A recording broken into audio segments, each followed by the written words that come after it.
Hey guys, Yanni Senpai here, doing an overview of the episode Gladiolus DLC. I'll be doing this for every Chocobro episode. I'd like to start by saying that as of this morning, I really enjoyed this DLC. I think it's well worth the $5 or so that people paid for it. I bought the season pass. The DLC runs just over an hour long and has a few modes to it. You play as Gladio, Noctis' shield. Directly after they had a run-in with Ravis that didn't go well. His pride broken, Gladio sets off on some adventure. This is that adventure. It's done as a retelling to his friends over the campfire.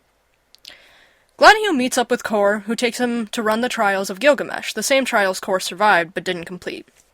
The DLC starts off with a tutorial that explains Gladi-Daddy's new combat system. I won't go too far into detail, but basically, you block and your attacks get stronger as the bar goes up. You attack and you get more special, bigger attacks as the bar fills up. Seems simple enough?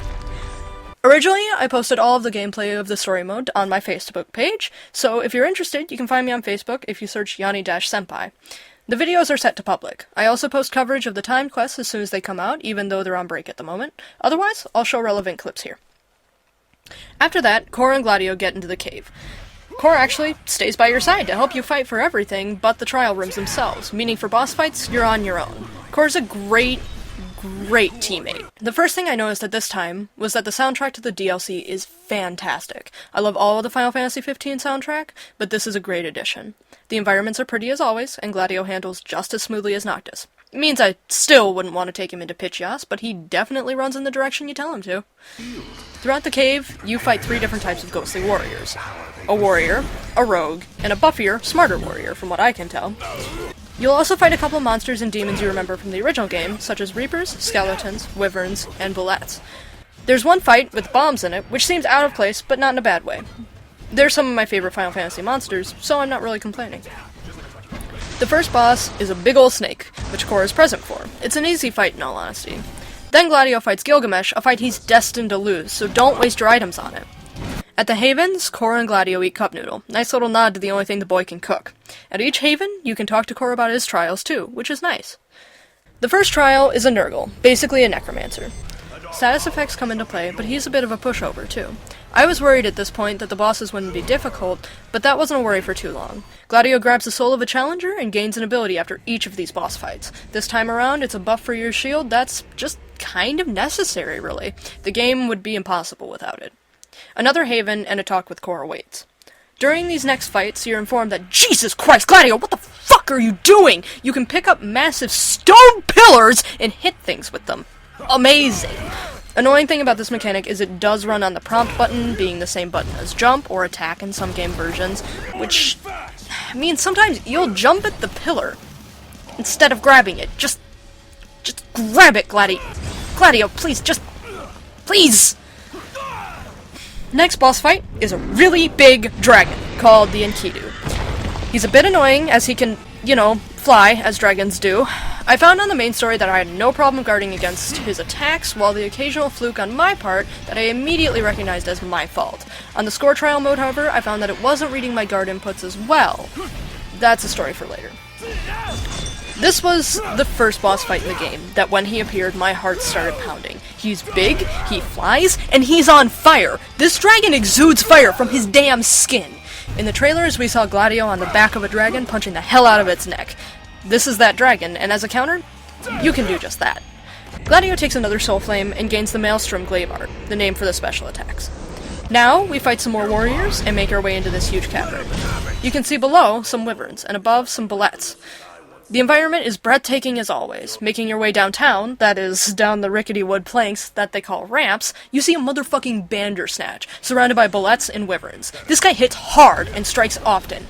One of the tougher enemies in the DLC, in my opinion, and I think technically he's just a mini-boss. After another heart-pounding bout and some more small fights, you go up a ramp that I, with a fear of heights, could not. Gladio approaches a well-earned haven and another conversation with Kor. Next boss is a demon wall named Inanoduru.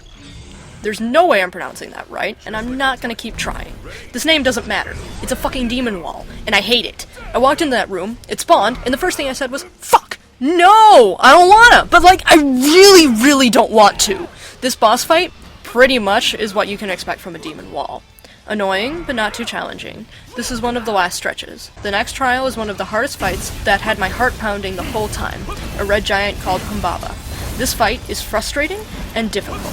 He can combo lock you, stun lock you, and worst of all, he hits hard. Saving your biggest moves is going to be crucial against this guy. I'm not joking when I say that this is definitely worthy of being the second to last boss of the DLC.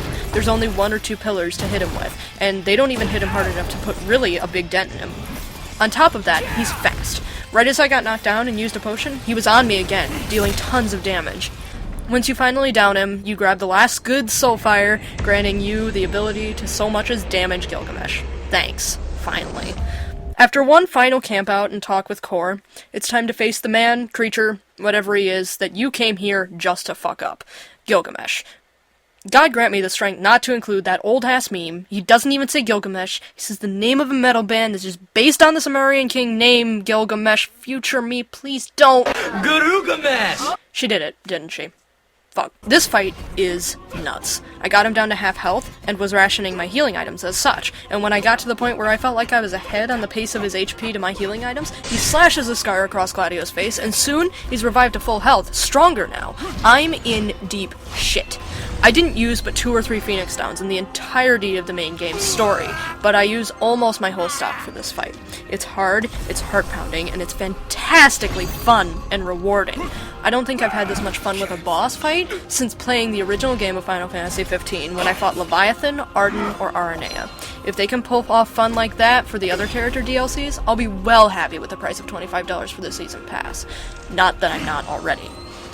Gilgamesh gives him Core's old sword, pointing out that he has passed the trial and earned his respect, sending him on his way back to Noctis. The credits roll and Core and Gladio talk. The DLC ends as it opened up, with the Chocobros talking about his adventure over the campfire. Gladio's a hothead, and I was hoping for a little bit of redemption for his actions in the latter half of the game, since they left me with a sour taste towards his character. Unfortunately, we didn't get much of that, as he ended the fight with Gilgamesh by continuing to act like he didn't really learn anything, nor did he need to. I guess I just kinda need to accept the fact that that's part of Gladiolus as a character. I personally have yet to finish the score trial, as I admittedly rage quit on the Iron Giant fight when I ran out of time after being combo locked and the game not registering my blocking input. I also noticed some significant lag on the Bandersnatch fight, which was frustrating for a time trial. I do play on PS4. Once you complete this mode, however, and I'll get back to it eventually, you get an outfit for Gladio that just kinda removes his shirt. Fangirls rejoice. Sweet tats, Gladi.